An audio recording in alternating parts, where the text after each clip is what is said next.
Il a dit, attends, faut l'appeler.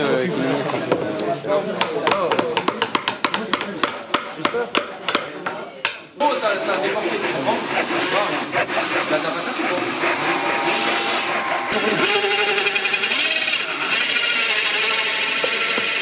va être une belle aile. Vous avez là l'aile d'un aigle royal, si vous voulez savoir. Oh, souriez ouais. Ah ouais, pour la sécurité, ce serait bien d'aller sur un étau. Ouais, bien, ouais, bah vas-y. Bah viens, on va sur un étau là-bas.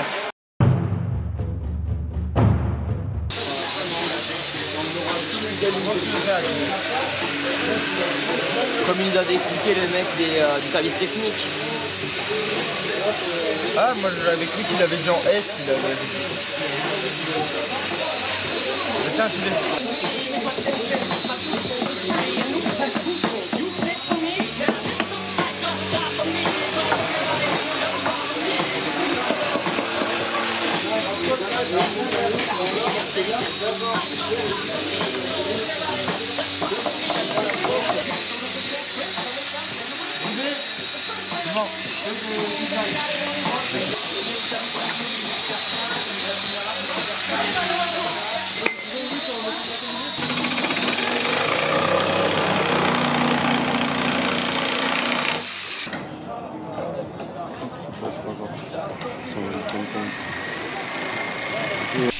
Et dedans, du coup, il y a un texte un peu philosophique qui parle de la chouette et de côté un peu caché de la chouette.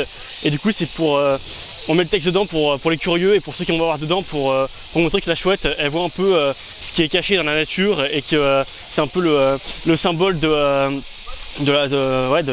la discrétion et de tout ce qui est caché. Ouais, bah, j'ai découvert des manières de faire, des techniques. Et je pense que c'est intéressant parce qu'on c'est pas ce qu'on a l'habitude de faire. Et ça nous permet de nous exprimer à travers ces sculptures, enfin, ces totems.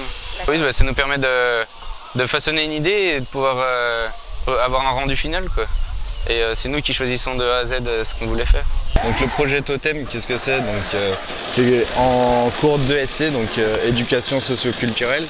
Et on fait un projet Totem pour faire passer un message à travers ces totems. Donc c'est le thème de la nature.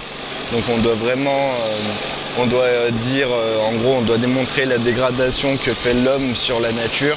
Et à travers donc toutes nos sculptures, on démontre, on fait passer le message en fait.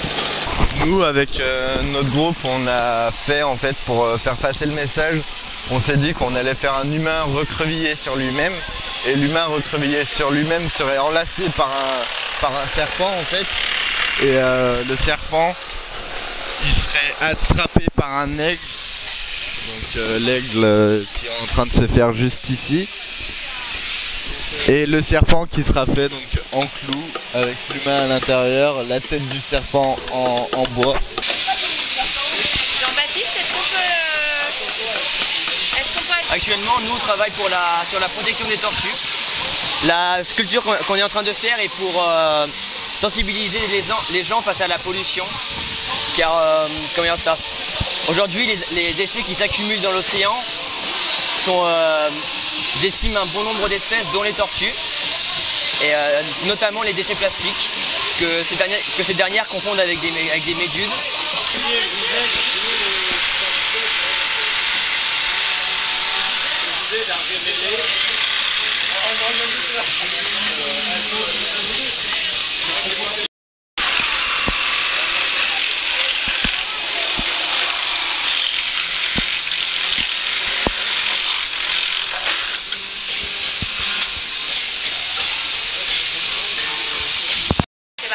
Donc bonjour, alors déjà notre projet, le titre qu'on a donné c'est... Enfin, le thème c'est l'emblème de notre génération et le titre c'est Génération 2.0. Alors on a utilisé des ordinateurs, des écrans d'ordinateur parce que pour moi et mes collègues La technologie, elle est omniprésente sur notre société, quoi.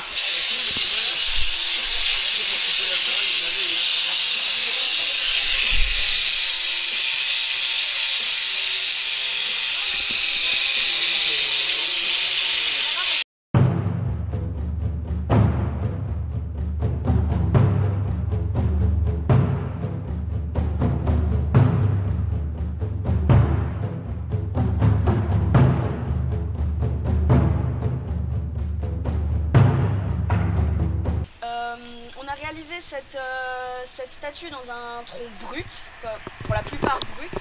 On a réellement taillé que les hanches, le cou et le visage. Donc en faisant cette représentation, on voulait vraiment représenter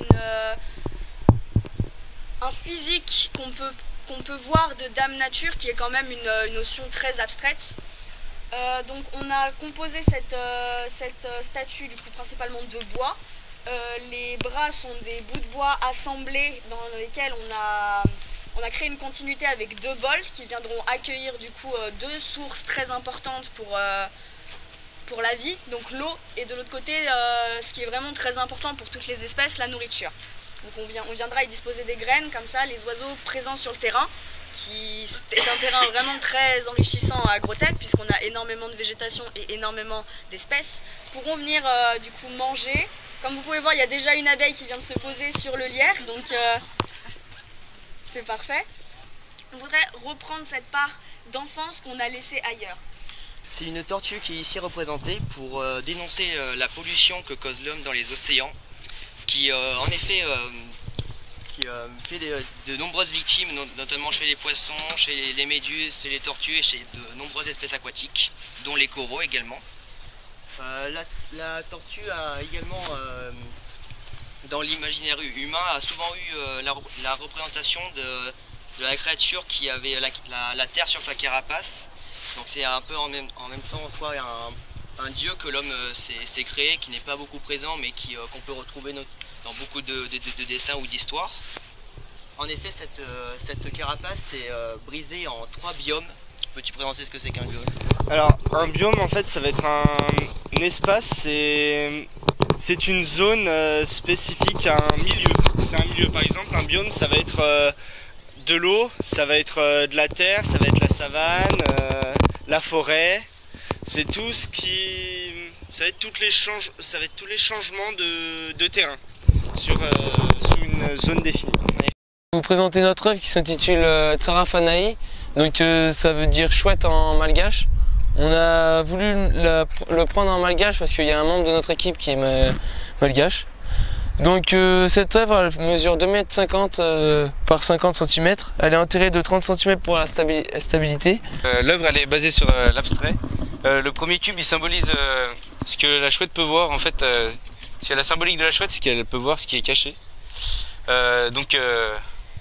Dans le deuxième cube, ça symbolise le cube de Necker, donc c'est une illusion optique, donc suivant d'où on le regarde, d'où on est placé. Et dedans là on a des plumes, dès qu'il y a du vent elles commencent à tourner, donc ça continue à être basé sur le mouvement.